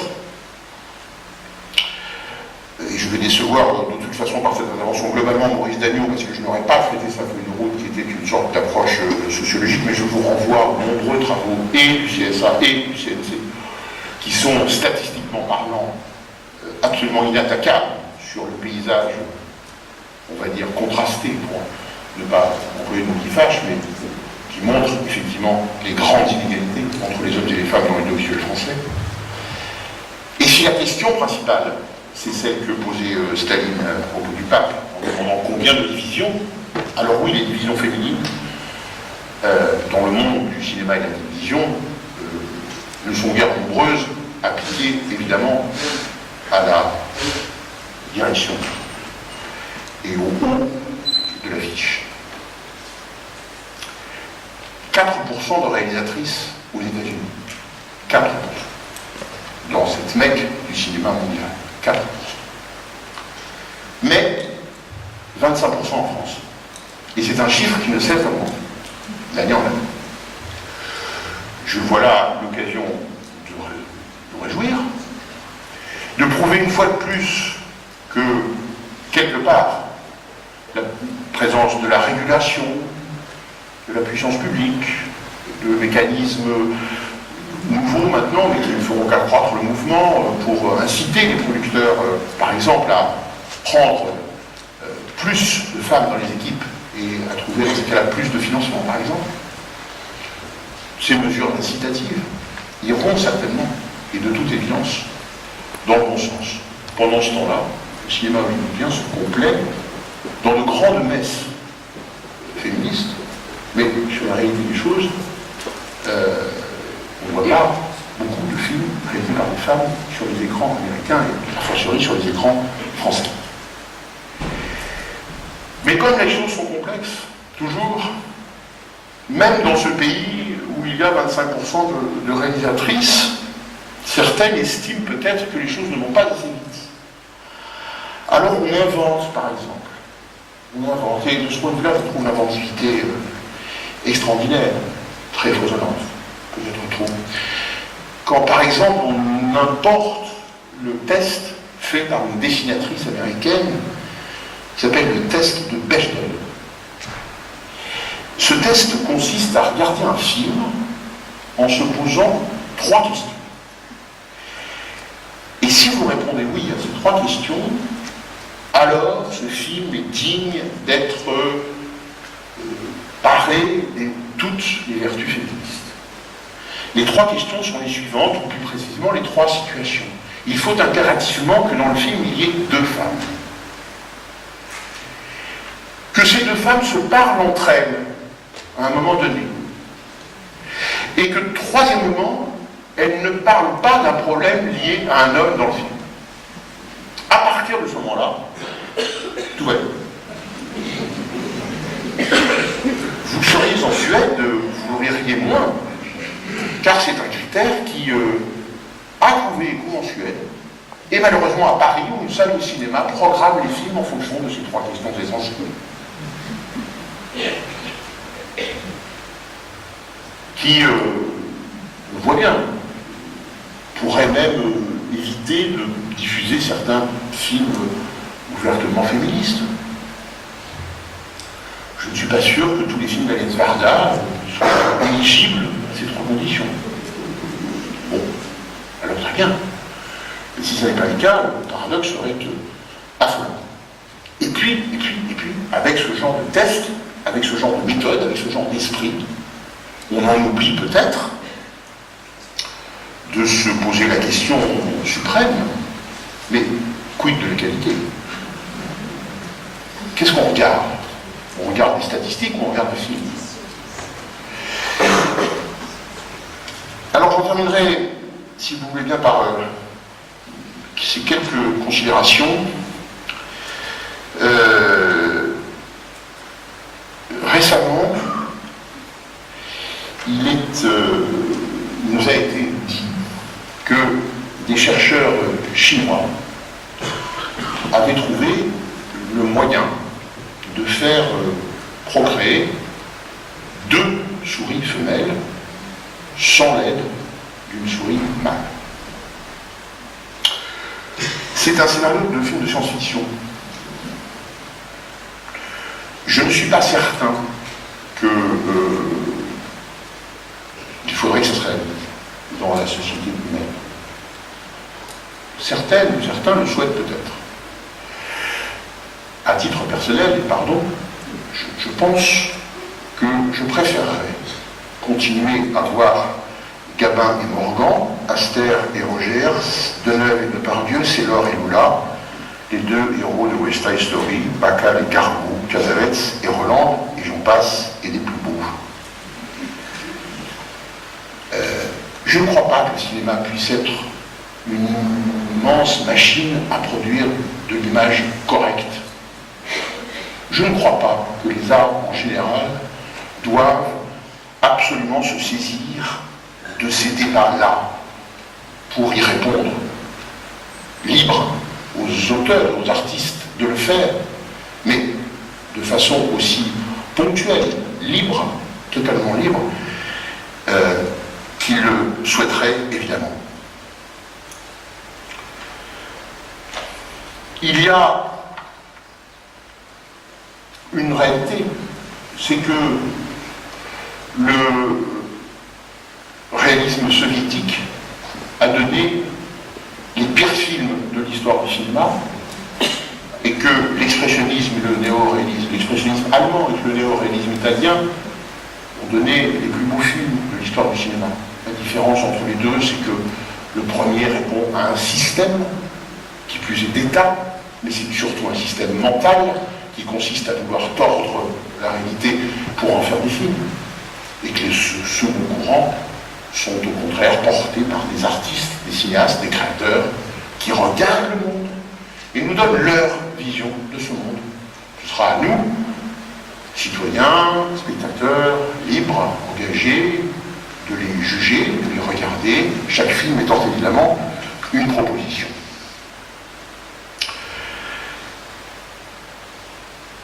Je crois que le cinéma n'est ni masculin, ni féminin. Il est l'art le plus populaire à travers le monde, et il est, en ce cas-là, l'art le plus universel. Et on ne gagne rien, je le répète, à en faire un outil de communication. Et il faut, je crois, s'élever contre toute forme de révisionnisme à l'égard des films du passé comme des films de l'avenir. Alors je voudrais terminer par une autre citation d'un autre film de François Truffaut. Ce film s'appelle L'homme qui aimait les femmes. Et dans ce film, il y a la citation dite par Charles Denner, le héros du film, qui est un séducteur compulsif, que certains pourraient dire pathologique, mais compulsif assurément, et qui dit ceci. Il écrit même dans un livre qu'il est en train d'écrire, puisque le film est le récit de l'écriture d'un livre. Je vous le dis, moins bien avec Charles Denner. Les jambes des femmes sont comme des compas qui arpentent le monde en tous sens et lui donnent son harmonie et son équilibre. Sexiste, cette phrase. Oui, mais alors, le rêve, ce serait quoi? Les jambes des hommes sont comme des compas qui arpentent. Vous voyez par moi? C'est où?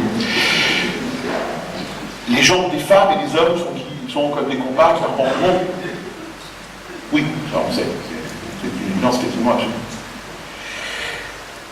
Alors vous voyez, soit on tombe dans les rires, soit on tombe dans les plus plates généralités. Oui, parce que la phrase de Truffaut, elle est forcément rétive. Alors elle fait hurler certaines et certains, et elle en ravit d'autres. Des îles et des ailes.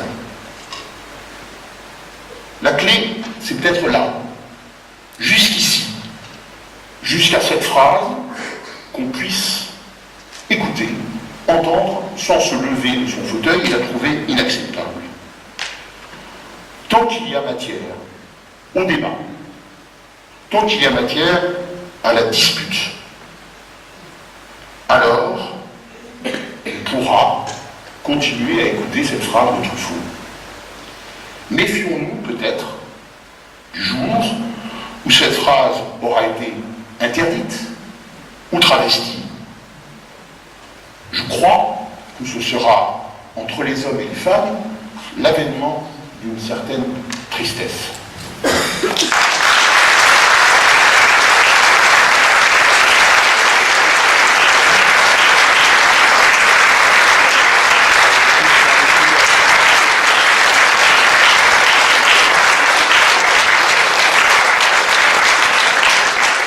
Bien, on a quelques instants de débat. C'est possible encore? On ne devrait pas dépasser l'horaire, j'imagine. Bon, très bien. Alors, d'abord, quand on m'a dit que je devais animer une table ronde masculine, je me suis dit, mais finalement, il faut bien aussi que la parole des hommes se libère. Donc, votre dernière intervention avait un peu aussi cette résonance, tout en prenant, évidemment, il y a beaucoup de choses à dire sur, évidemment, votre présentation, mais c'est vrai que il y avait quand même une vision un peu d'hommes se sentant un peu attaqués à travers un certain nombre de propos, même s'ils étaient faits de façon très juste, notamment en défendant la liberté de l'artiste, qui est évidemment essentielle. Il y a une chose que vous n'avez pas dite, sur laquelle vous n'avez pas beaucoup, qui m'a étonnée, parce que j'aurais pensé que vous auriez insisté davantage sur le fait que les industries de l'image, le cinéma a énormément accompagné l'émancipation des femmes. C'est pas qu'une vision stéréotypée de la femme qui a été transmise à travers le cinéma, et en particulier aussi le cinéma américain, mais quand vous citez Truffaut, vous auriez pu citer Godard, c'est-à-dire les années effectivement où il y a eu ces grands mouvements aussi, ces grands mouvements féministes, on peut dire que le cinéma souvent a non seulement accompagné, mais devancé des évolutions culturelles et des évolutions sur les rapports hommes-femmes. Et c'est un point qui est quand même extrêmement important, beaucoup plus sans doute que la littérature, mais le cinéma qui est un art populaire, ou même je dirais la télévision, les fictions télévisuelles, ont énormément accompagné l'évolution de l'image de la femme. Et d'ailleurs, bon, il y a beaucoup de travaux sur le sujet, donc ce n'est pas que cette vision qu'on peut avoir sur Blow Up. Figurez-vous que j'ai fait un mémoire sur Blow Up quand j'étais à Sciences Po, et j'aurais certainement pas dit que c'était un film à la gloire qui vantait, qui traçait des louanges au viol ou qui incitait au viol, parce qu'il y a beaucoup d'autres choses dans le film d'Antonioni. Voilà, bon, c'était mes remarques, mais très très très rapides, et je pense qu'il faut laisser la place à la salle. Peut-être à Michel d'abord. Moi, je voudrais juste remercier d'abord Laurent, parce que sa critique, j'utilise le jargon de ces universitaires, sa critique de l'anachronisme, parce que c'est bien ça, lire aujourd'hui un film comme si les catégories d'aujourd'hui nous permettaient de mieux le comprendre alors qu'il a 50 ou 60 ans, c'est ça qui est inacceptable. Donc, j'ai beaucoup apprécié. J'ai aussi beaucoup apprécié le refus du politiquement correct, parce que c'est quand même ça qui était en jeu, je trouve. Et si on veut discuter à partir de maintenant entre nous, il faut évidemment ne pas accepter les joucas, quels qu'ils soient. J'ai juste maintenant une question à lui poser, puisqu'on est supposé débattre un tout petit peu, mais après je me tairai. Il nous a parlé du cinéma que nous connaissons. Hollywood, la France, l'Allemagne. Est-ce qu'il pourrait nous dire un mot du cinéma égyptien ou du cinéma indien, bref, d'autres cinémas que les nôtres, de ce point de vue, évidemment, de masculin-féminin. Est-ce qu'il veut bien nous en dire un mot? Je trouverais ça intéressant de ne pas être... Avec lui, on refuse le péché d'anachronisme, évitons aussi le péché d'ethnocentrisme, cher Laurent. Oui, bien sûr, non, mais je vous remercie tous les deux de vos interventions. Parce qu'elles sont évidemment très, très pertinentes. Sur le cinéma hors Hollywood et européen, il y a une certitude, et Michel Villeurquel le sait bien, c'est pour ça qu'il a raison d'y insister, c'est que le premier cinéma du monde n'est ni hollywoodien ni européen, il est indien. La seule différence, c'est que comme l'aire géographique de l'Inde est largement suffisante, avec une aire géographique un petit peu étendue, mais c'est le bassin principal, ce sont les Indiens qui regardent ce cinéma-là. C'est un cinéma qui n'a pas besoin, je dis bien besoin, c'est-à-dire commercialement, de s'exporter. C'est un cinéma autonome, c'est un cinéma autosuffisant en termes industriels. Ce que ne sont pas les autres cinématographies, et singulièrement les cinématographies européennes. Elles ont besoin de l'exportation. Le cinéma indien ne s'exporte pas parce qu'il n'en a pas besoin. Alors après, les choses sont, comme toujours, on ne peut pas parler d'un cinéma indien. Il y a un cinéma indien qui est ultra majoritaire, qui est le cinéma populaire, grand public, avec des films qui durent en moyenne 3 heures, voire plutôt 4, qui sont des sortes de comédies musicales extrêmement chamarrées, avec des histoires d'une simplicité, j'allais dire biblique, ce ne serait pas adapté, mais d'une simplicité totale, et que les spectateurs voient, consomment plus précisément, dans des salles largement ouvertes, desquelles ils sortent, ils vont manger un peu, ils reviennent, au motif que tout ça est fait de chansons, de danse, et d'un scénario qui est suffisamment peu épais pour qu'on puisse sortir un quart d'heure, aller manger, revenir et comprendre toujours ce qui se passe. C'est dire si par rapport à notre culture, c'est un peu différent. Alors, dans ces films-là, la famille indienne est respectée de façon absolue. Et évidemment, une partie des films se déroule sur fond de Roméo et Juliette, donc il y a une contestation de l'ordre, d'un ordre établi, hiérarchique, etc. Mais globalement, évidemment, ce ne sont pas des brûlots féministes. Et puis il y a, comme d'habitude, et notamment du côté de Bombay, de Mumbai, un autre cinéma, qui lui est un cinéma d'auteur, et dans lequel, pour le coup, la condition des femmes, et Dieu sait si je pense qu'il y a des choses à dire sur la condition des femmes en Inde, là, elle est plus interrogée, questionnée, et plus précisément le machisme ambiant est lui aussi questionné et remis en cause, mais ça n'est pas un cinéma qu'on peut qualifier de populaire. Et c'est bien ça le problème. Quant aux cinématographies, par exemple, maghrébines, là, il y a un drame absolu. C'est-à-dire que ces cinémas du Maghreb étaient des cinémas et des nations cinématographiques plus ou moins importantes, mais plutôt plus que moins, et que les soubresauts de l'histoire politique de ces pays ont fait que les cinémas ont disparu et que les industries cinématographiques locales sont dans un état absolument de pauvreté absolue et de non-production quasiment. Donc, hélas, elles n'ont, par rapport à tout ce qui pourrait à dire sur le statut des femmes dans ces pays, peu de poids, peu de rôle, et peu de, surtout, une fois de plus, j'ai tort de dire de rôle, mais peu de regard par rapport à ces, effectivement, à ces enjeux-là. Mais merci d'avoir effectivement dit qu'il y avait d'autres cinématographies dans le monde. Très bien, merci beaucoup Laurent Delmas. Est-ce que certaines personnes pourraient poser des questions à tous ces exposés, toutes ces présentations qui ont été faites? Oui. Un micro. J'arrive, madame.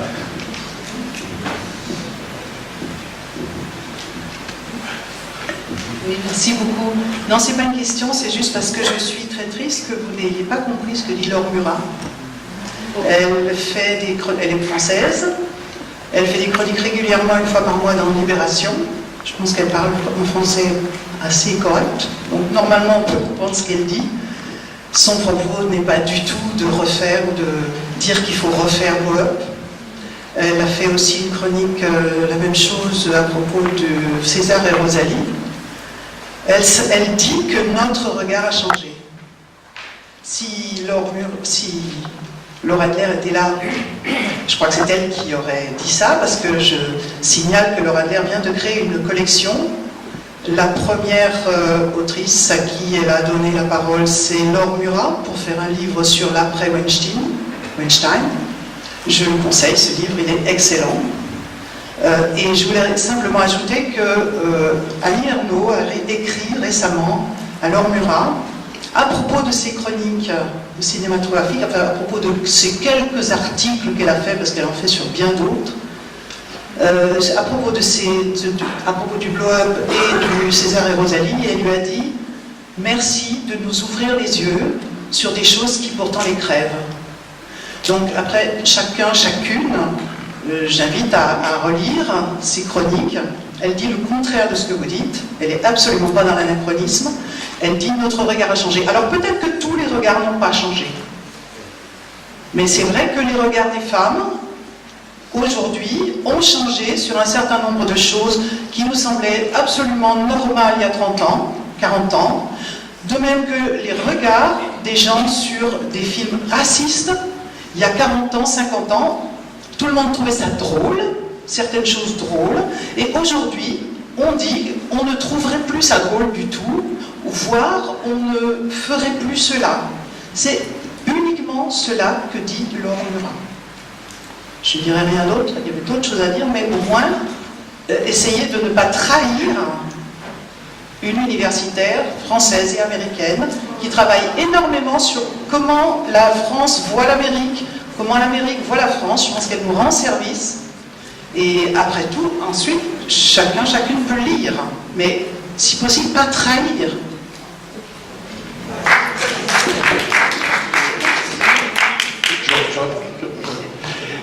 C'est exactement, madame, la raison pour laquelle je n'ai cessé d'ouvrir les guillemets.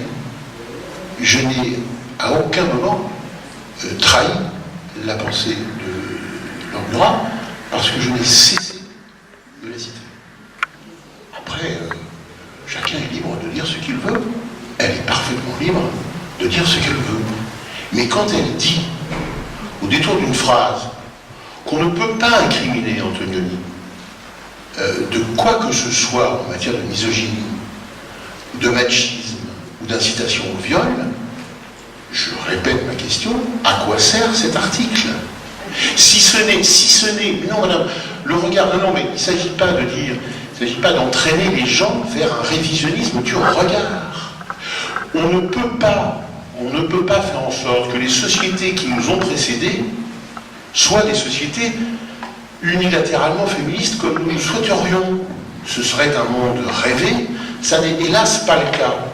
Mais alors, quand vous avez un film qui est fait dans un environnement qu'on peut continuer à penser comme effectivement peu favorable aux femmes, comme pouvait l'être l'environnement de Michelangelo Antonioni, qu'est-ce que ça veut dire de prendre comme objet d'étude ce film-là, alors même que son auteur ne saurait être taxé de misogynie, contrairement à d'autres cinéastes de cette même époque, dont le moins qu'on puisse dire, mais si vous ne m'écoutez pas, je ne peux pas vous répondre. Je crains quand même qu'un peu si, parce que ce qui ne changera pas, c'est le film, madame. Mais notre regard doit impérativement être aussi celui de l'histoire. Elle dit pas le contraire, elle dit la même chose. Elle dit pas qu'il faut quand on dit qu'un film est inacceptable. Relisez sa chronique. Elle dit aujourd'hui nous ne supporterions plus ceci. Elle a raison ou elle a tort, mais elle ne dit pas qu'il a eu tort de le faire il y a 60 ans, il y a 50 ans. C'est une vaste plaisanterie. Si c'est vraiment ça qu'elle dit, nous ne supporterions plus. Mais madame, à la télévision, au cinéma... Nous ne supportons plus Weinstein, et on l'a supporté pendant longtemps. Il faut quand même réaliser ça. Je vous demande de ne pas comparer l'affaire Weinstein avec un objet artistique. Ça, alors, si c'est une seule demande à vous faire ce soir, c'est celle-là. C'est pas un homme de l'art, Weinstein?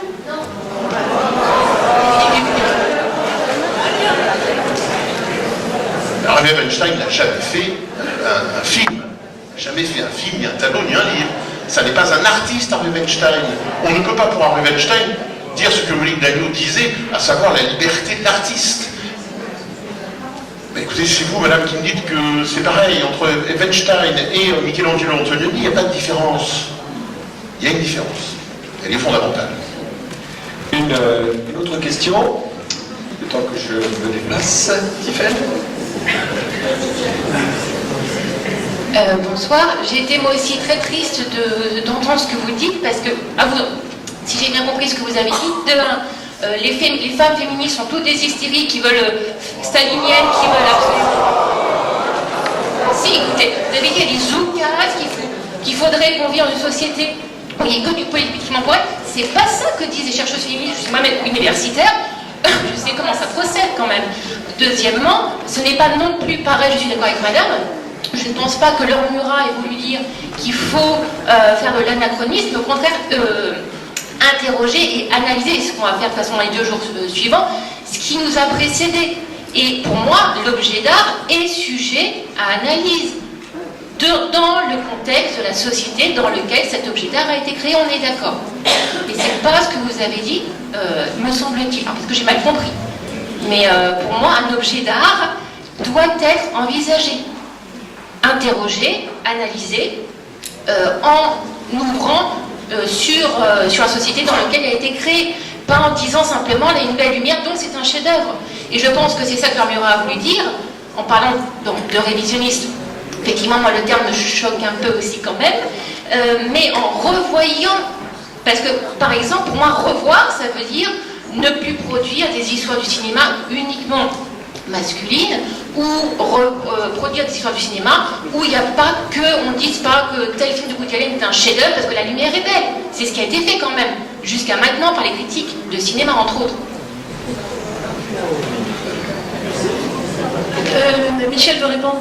Oui, je ne voudrais pas clore ce débat, mais je voudrais bien indiquer ce que j'entends. J'entends deux choses différentes. Premièrement, tout le monde est d'accord ici pour refuser l'anachronisme. Donc on est tous d'accord là-dessus. Et deuxièmement, nous n'avons pas apparemment la même lecture de l'article en question. Alors, je ne pense pas qu'on puisse discuter sans que chacun ait sous les yeux l'article. Et donc, le plus important pour moi, c'est l'accord que je constate sur l'idée qu'il faut étudier, enfin qu'il faut envisager, même pas étudier, qu'il faut envisager une œuvre d'art, un événement historique, un problème d'un type ou d'un autre, dans son contexte historique, ou d'ailleurs géographique. C'est pour ça que j'ai demandé qu'on nous parle un tout petit peu du cinéma ailleurs. Bon, à partir de là, moi je n'ai pas lu cet article de Laure Murat, donc je ne vais pas me permettre de le commenter, mais que l'on regarde si cet article, chacun peut faire l'exercice, que chacun regarde cet article en se demandant s'il est ou non dans l'anachronisme. Mais je crois que le plus important, c'est l'accord. C'est ça que je voudrais dire, non pas pour fermer la discussion, mais on ne va pas passer plus de temps à discuter d'un article que personne n'a sous les yeux. Ce ne serait pas convenable. Ce serait pas convenable.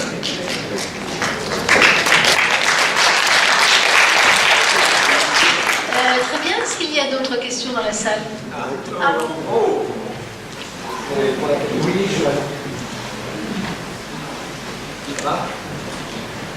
Oui, je souhaiterais simplement avoir une précision sur vos propos quand vous avez parlé des deux souris femelles qui ont réussi à se procréer. Vous avez dit derrière, moi, je préfère voir, par exemple, Gabin-Morgan. Ça veut dire, est-ce que vous avez voulu dire que vous ne verriez pas dans un film deux femmes, l'une disant à l'autre, t'as de beaux yeux, tu sais. Mais non, rassurez-vous, tout va bien. Vous voyez comme quoi, je sais pas, le théâtre à feu et à sang, je crois hélas qu'il va falloir un peu que vous en rabattiez de ce point de vue-là. Mais c'est très bien, continuons la dispute, mais en tous les cas sur de bonnes bases. Et non, je ne suis pas homophobe, ne vous inquiétez pas, j'aime énormément les films qui parlent de cela, et des histoires, d'amour, peu importe. Nobody is perfect. Personne n'est parfait. Pas mal comme conclusion. Merci, c'est une bonne formule pour terminer cette soirée. Et il y a d'autres questions? Non, on va aller vers la conclusion. Donc la session est close. Donc demain matin, on attaque à partir de 9h. Mais venez un petit peu avant, comme ça on aura le temps de boire le café, les croissants ensemble, tout ça est pas offert par la ville.